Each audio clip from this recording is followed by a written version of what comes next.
Yo, Red fam, welcome back to the channel. My name is Red Eyes, but you guys can call me Red. I'm happy to finally say that this is episode 1 of Storytime with Red. So if you guys are tuned in, you better feel special because this is the first one, and hopefully many more to come.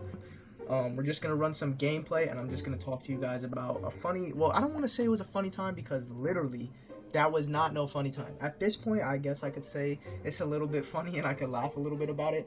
But yo, guys, what we're going to talk about today is the first time and only time, okay? First and only time that I've been arrested.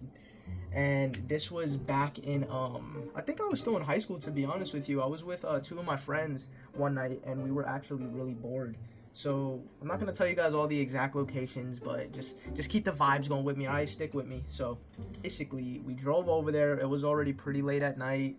It probably wasn't the best idea to do that in the first place because all of our parents were probably sleeping at the time, and we were just talking in the driveway by our friend's house, and we really didn't know what to do. We were bored as well over there, so now we're all talking. We're like, oh, let's go get some food. So we get McDonald's. You know, I don't really like McDonald's, but we're finishing eating, and we're like, okay, so what are we gonna do now? So everybody just like kind of undecided. And you know when you start driving around, but you don't have an exact like destination you're going to, it kind of doesn't really become like a very good idea to do that, especially like as a teenager. Also, kids, don't do any of this, please, guys. Just don't. Okay, let's keep moving. We're driving around and we end up finding a school, guys. All right, it was an elementary school. We parked there. We got out the car, and basically, like, we didn't think anything of it, you know. Like, we're just laughing in the parking lot, hanging out. There were no gates either. And now we're just talking and walking like toward, like, kind of on the side of the school, but we're not like on school property, right? Obviously, we freaking decided to hop the fence. And it was 5 of us, so it was like 2 of my boys and then 2 other friends of ours. We're walking around the portable areas. I know you guys know what portables are, because I know the majority of us have been to school.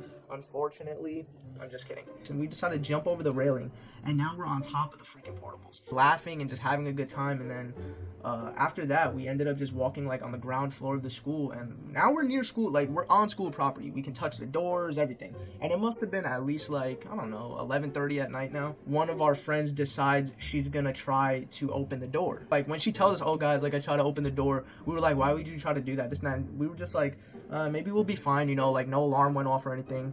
And she said it didn't like obviously open. The school was locked. I just had this gut feeling, guys. Like I was like, yo, something doesn't feel right. So me and my other friend, we walk back to the car. We get in and we see these headlights like turn down the road, kind of speeding. And I'm like looking at the car and I'm like, what is that? Lights turn on. So now I'm like, oh shit. That's tough. The cop pulled up to the car and I was just standing there like, damn, what am I gonna tell him? This and that. Like I didn't hop. Well, actually no. I tried to get out the car and he like put the flashlight on. He was like, get back in the car, this and that. So I was like, all right. I got back in the car and he was like, what are you guys doing here? Da da da da da. And I was like, oh, like we were just bored, so we're just like hanging out in the parking lot. And he's like, oh, who's we? So you know, I'm not trying to lie to the cop because the worst thing to do is lie to a cop because if they find out, then they're just put a whole bunch more nonsense on you. But anyway, I tell him like I'm with a few other people and that they're not with me. So he pulls us out the car. He sits us on like the front, you know, like the front curb, like where he parked. There's like a little piece. Anyway, so we're sitting there. He puts me in handcuffs. Oh, what do they look like? What's their hair color? How tall are they? This and that. Why would you guys trespass their school? And all we were doing was walking around. And he was like, oh, well, we got a silent alarm tripped. And I was like, well, that's a tough one, like a silent alarm. So now I'm thinking in my head, damn, when she tried to open the door, it probably triggered an alarm. And I was like, I never touched the door, so I don't know, maybe it was somebody else. Because like, even if they would have tried to run fingerprints and stuff, they wouldn't have found my fingerprints on anything. Now they decide to bring in a helicopter. I was like, brother, are you being dead ass? This is really tough, man. So this dude, he's like, yeah, we're trying to find them, this and that. There's like at least like 5 freaking cops there now, and they're just asking us a million questions. They start even bringing canines out, guys. They literally asked if they could search the car, and I was like, there's no reason to search the car. And so they didn't even bother doing that, but they did bring the dog on school like property, I guess, to like search around because they thought we vandalized or stole something. And I was like, yeah, officer, I'm totally gonna steal a school computer because it's the best gaming PC ever. Anyway, so the cop is like, he's kind of cool, so I'm trying to like be cool with him and this and that. Now there's another officer that comes in. I guess this officer was like in higher ranks than he was.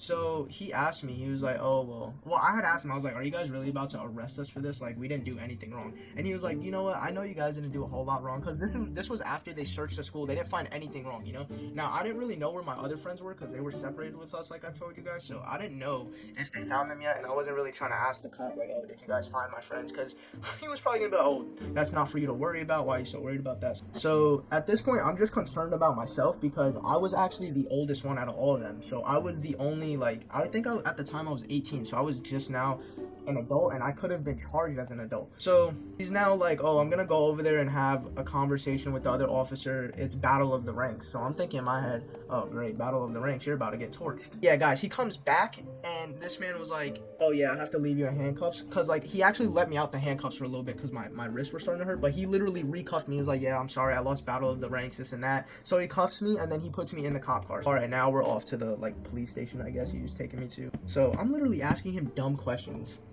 I was like, yo, is your car fast? He was like, oh yeah, most definitely, it's supercharged. I was like, that's cap. But in my head, I was just like, that's cap, but okay. But I'm not even gonna lie, it did seem like it had like some acceleration, and I guess some cop cars do have to be pretty quick, considering they gotta keep up with like certain other cars and shit. So now we get to the police station, and I'm still just like, well, no. We get to the police station, and I'm walking inside, and I look to my right, and my two homies, they're already in a cell. Like, they're in a cell together. They're both cuffed in the cell. One sitting on the floor, one sitting on like the bench. And these were my homies, guys, at the time. I'm no longer like, I don't really talk to these people anymore, but at the time they were my boys. So now I'm just like, it's just so stupid. Like, we all looked at each other. One of them was crying, the other one was just like smiling at me. So now I'm on the outside of the cell with like 3 officers just talking, and I'm trying my hardest not to laugh. Yes, I'm trying not to laugh in a situation like this. Don't ask me why, I don't know. But bro, they were like, oh yeah, you gotta like take your, because I had jeans on, they were like, you gotta take your belt off, your sneakers off, this and that. And I was like, bro, what the freak is this? Like, are y'all about to take my clothes too? No, I'm just playing. But anyway, they basically make you do that so like you can't hurt yourself and stuff. So I go ahead and take the belt off. I give them my phone. You know, now I'm in my own cell. They put me in the cell by myself because I was 18, which I didn't really care about. Like, I wasn't crying or anything. The only thing that was really bothering me was I was freezing my booty cheeks off. Bro, when I tell you guys, we were in there. Let me see. They must have put us in there at about, I say 12 a.m.